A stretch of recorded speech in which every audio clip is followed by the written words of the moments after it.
नमस्कार दोस्तों, motivational banker में आपका स्वागत है। दोस्तों, हमें आपके लिए जेआईबी, डीबीएफ और प्री प्रमोशन का वन स्टॉप सॉल्यूशन।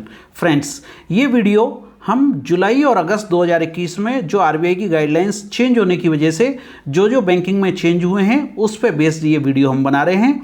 खास तौर पे ये वीडियो उन लोगों के लिए जो प्री प्रमोशन एग्जाम की तैयारी कर रहे हैं, स्केल 1, 2, 3, 4, 5 अप टू स्केल 5 तक के एग्जाम के लिए ये वीडियो काफ़ी यूजफुल है। बाकी जो बैंकर साथी हैं उनके लिए भी नॉलेज एनहेंसमेंट के लिए वीडियो काफ़ी यूजफुल होगा। तो चलिए शुरुआत करते हैं। सबसे पहला क्वेश्चन लेते हैं। देखिए, what is the applicable rate of interest? What is the applicable rate of interest subvention for MSME exporters provided by the government under interest equalization scheme for pre and post shipment rupee export credit facility। Pre shipment और post shipment export credit के लिए जो interest equalisation की scheme है government of India की, उसमें interest subvention का rate क्या है? किसके लिए? एमएसएमई एक्सपोर्टर के लिए 2%, 3%, 5% और 4%। देखिए, पहले तो आप समझिए इंटरेस्ट इक्वलाइजेशन स्कीम है क्या है। देखिए, ये स्कीम शुरू की गई थी 1 अप्रैल 2015 से। इंटरेस्ट इक्वलाइजेशन की जो स्कीम है इनिशियली 5 साल के लिए शुरू की गई थी और 1 अप्रैल 2015 को ये स्कीम शुरू की गई थी। और ये थी प्री शिपमेंट और पोस्ट शिपमेंट का जितना भी एक्सपोर्ट होता है उस पर 5% इंटरेस्ट रिबेट का इसमें प्रावधान था, जिसको इंटरेस्ट सबवेंशन भी कहते हैं। बाद में इस स्कीम को एक्सटेंड किया गया और फिलहाल इस स्कीम को 1 जुलाई 2021 से 30/9/2021 तक एक्सटेंड किया गया है। ठीक है, पहले ये स्कीम जो थी मैन्युफैक्चरर्स को और एमएसएमई एक्सपोर्टर के लिए थी। किसके लिए थी? मैन्युफैक्चरिंग वाले और एमएसएमई के एक्सपोर्टर्स के लिए थी। परंतु बाद में इस स्कीम को बढ़ा दिया गया। किसके लिए? बाद में इस स्कीम को मर्चेंट एक्सपोर्टर्स के लिए भी बढ़ा दिया गया।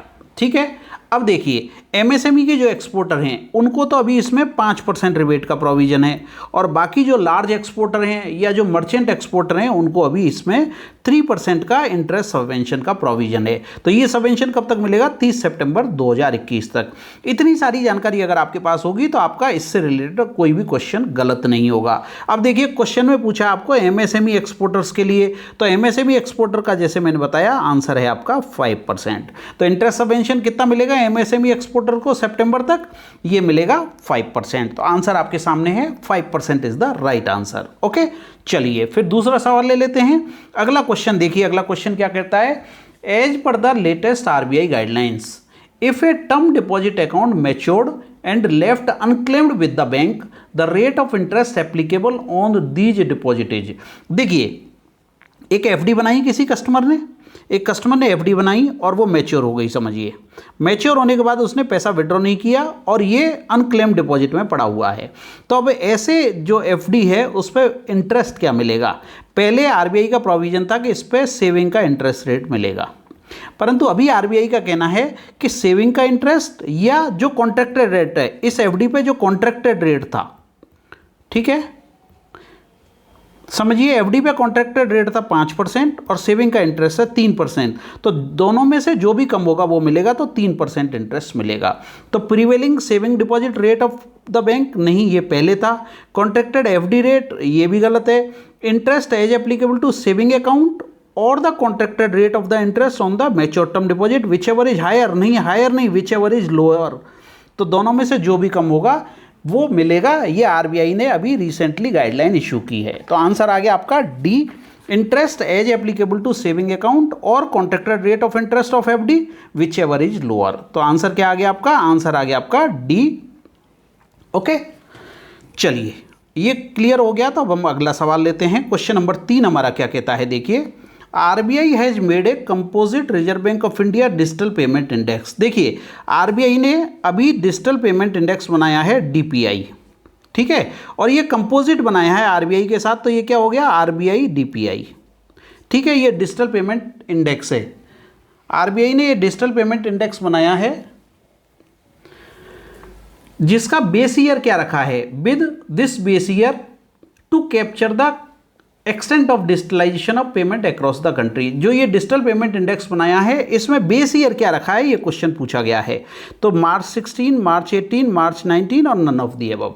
देखिए, ये जो डिजिटल पेमेंट इंडेक्स बनाया है आरबीआई ने, इसका पर्पज़ क्या है? इसका पर्पज़ ये है कि पूरे कंट्री में जितने भी डिजिटल पेमेंट हो रहे हैं उनमें आरबीआई ने जो डिजिटल पेमेंट के प्लेटफॉर्म दिए हैं, आरबीआई उसमें सक्सेसफुल हुई है या नहीं, इसको मीजर करने के लिए ये डिजिटल पेमेंट इंडेक्स बनाया गया है। इसमें टोटल 5 पैरामीटर्स लिए गए हैं जिसके बेसिस पे ये मीजर किया जाएगा कि आरबीआई इसमें सक्सेसफुल हुई या नहीं और डिजिटल पेमेंट इंडेक्स क्या आ रहा है। तो इसमें बेस ईयर लिया गया है मार्च 18 को।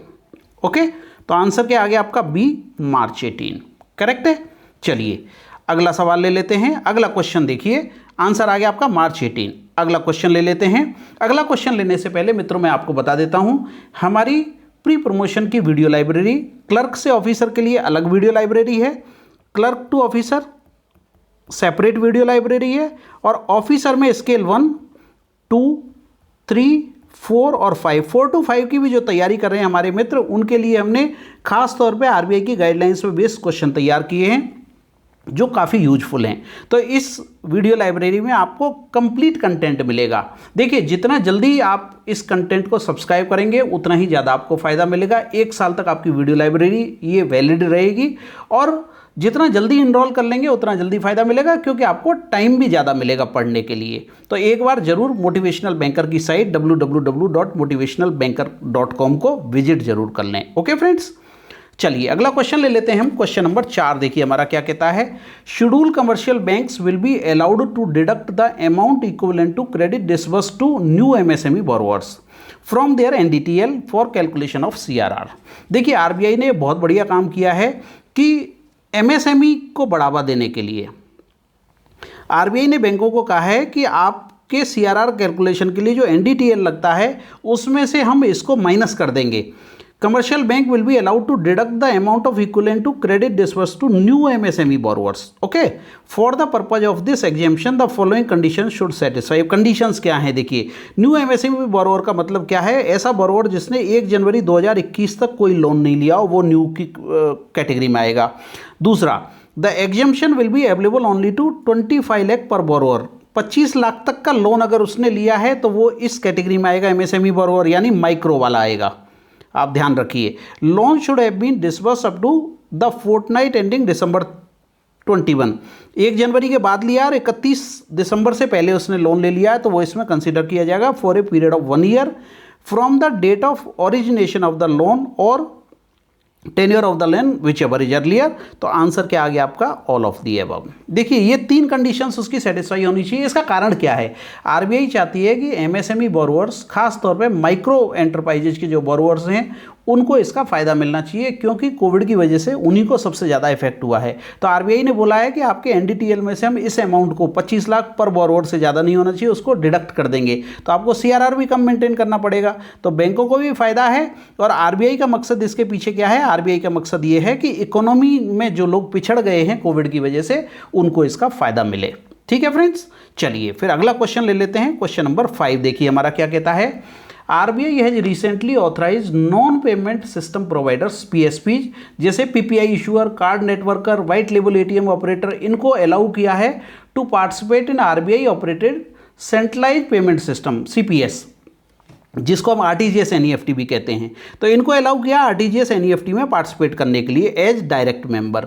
सच entities shall have minimum net worth of. देखिए इन्होंने पूछा है कि इनकी नेटवर्थ मिनिमम कितनी होनी चाहिए। नेटवर्थ से पहले मैं बता देता हूं, पहले तो आप आंसर देख लीजिए फिर हम इसको डिस्कस करेंगे। आंसर है इसका 25 करोड़। इनकी नेटवर्थ होनी चाहिए कम से कम 25 करोड़, तब इनको अलाउ किया जाएगा। परंतु इसके अलावा भी कुछ कंडीशन डाली हैं, जैसे ये जो जैसे वाइट लेबल एटीएम ऑपरेटर हैं या कार्ड इशूअर हैं, कार्ड नेटवर्कर के या पीपीआई इशूअर हैं, इनके लिए कंडीशंस क्या डाली हैं? इनको सेपरेट आईएफएससी लेना होगा। इसके अलावा जो ई कुबेर पोर्टल है आरबीआई का, उस पर करंट अकाउंट मेंटेन करना होगा। इसके अलावा देखिए इनको इन्फीनेट का INFI इन्फीनेट का मेंबर बनना होगा। और जो हम आरटीजीएस एनईएफटी में SFMS यूज करते हैं, स्ट्रक्चर्ड फाइनेंशियल मैसेजिंग सिस्टम जो कम्युनिकेशन के लिए यूज करते हैं, उसको यूज करना होगा। इस तरह की कंडीशंस इनको डाली हुई हैं। तो ये सारी कंडीशंस को अगर फुलफिल करेंगे और 25 करोड़ की अगर इनकी नेटवर्थ है तो आरबीआई इनको अलाउ करेगी किसके लिए? सेंट्रलाइज पेमेंट सिस्टम में इस्तेमाल करने के लिए, यानी एनईएफटी आरटीजीएस की परमिशन ये दे सकते हैं। ओके, तो आंसर आ गया, इस क्वेश्चन का आंसर आ गया आपका 25 करोड़ रुपीस। अगला क्वेश्चन ले लेते हैं, क्वेश्चन नंबर 6। क्वेश्चन नंबर 6 वही है जो मैंने अभी अभी आपसे डिस्कस किया है। RBI has recently authorise non bank payment system providers जैसे PPI issuers, card networkers and white label ATM operators to participate in RBI operated centralise payment system RTGS and EFT system as direct member. Such entities should have a minimum net worth of 25 crore and follow the conditions. पहला, allotment of separate IFSC code, yes. Opening of current account on EcoWare platform, yes. Maintaining a settlement account with the RBI, get membership of Indian Financial Network, Infinet, yes. Use of structured financial messaging system SFMS to communicate with CPS, ये भी सही है। तो answer क्या आ गया आपका? All of the above. ये अभी हमने डिस्कस किया था कि ये कंडीशंस भी उनके साथ डाली हुई हैं, तो यहाँ सारी कंडीशंस दी हुई हैं, तो आंसर आ जाएगा आपका all of the above. Okay, चलिए अगला क्वेश्चन ले लेते हैं। क्वेश्चन नंबर 7 हमारा क्या कहता है? As per RBI guidelines all bank should use lockable cassettes in all their ATMs within the time period of. देखिए, बैंकों को RBI ने कहा था कि आप ATM में लॉकेबल कैसेट्स यूज करेंगे और इनके लिए टाइम लिमिट दी थी। क्या दी थी? 31 मार्च 2021। ठीक है, बैंक के यूज भी कर रहे हैं इसको, परंतु बैंकों ने रिक्वेस्ट किया IBA से कि इस टाइम फ्रेम को थोड़ा बढ़ाया जाए और IBA ने RBI को अपने सजेशंस दिए, RBI को अपनी रिकमेंडेशन दी, तो RBI ने IBA के रिकमेंडेशन पे इसको 31/3/2022 तक एक्सटेंड कर दिया है। अभी बैंकों को टाइम है, ATMs में उनको लॉकेबल कैसेट्स यूज करनी है और ये टाइम फ्रेम बढ़ा के कर दिया है 31 मार्च 2022 तक। तो दोस्तों, ये क्वेश्चंस हैं जो हमने कवर किए हैं इस वीडियो में। कुल 30 क्वेश्चन का हमने सेट बनाया है जो हमारी वीडियो लाइब्रेरी में उपलब्ध है। आप लॉगिन सेक्शन में जाएंगे तो वहाँ आपको ये वीडियो मिल जाएगा जिसमें 30 से ज़्यादा क्वेश्चन हमने कवर किए हैं। दोस्तों, एक बार मोटिवेशनल बैंकर की साइट को जरूर विजिट कर लें, सब्सक्राइब कर लें, ताकि आप ये सुनिश्चित कर पाएँ कि आपके कॉम्पिटिटर की तुलना में आप अच्छी तैयारी कर रहे हैं और आप ज़्यादा मार्क्स लेके आ पाएँ। हमारी मोटिवेशनल बैंकर टीम की शुभकामनाएँ आपके साथ हैं। फ्रेंड्स, अगर आप इस चैनल पर नए हैं तो चैनल को सब्सक्राइब जरूर कर लें और अगर पहले से सब्सक्राइब हैं तो बेल आइकन प्रेस करना नहीं भूलें ताकि हर वीडियो का नोटिफिकेशन आपको समय से मिलता रहेगा। Thank you very much friends for watching this video.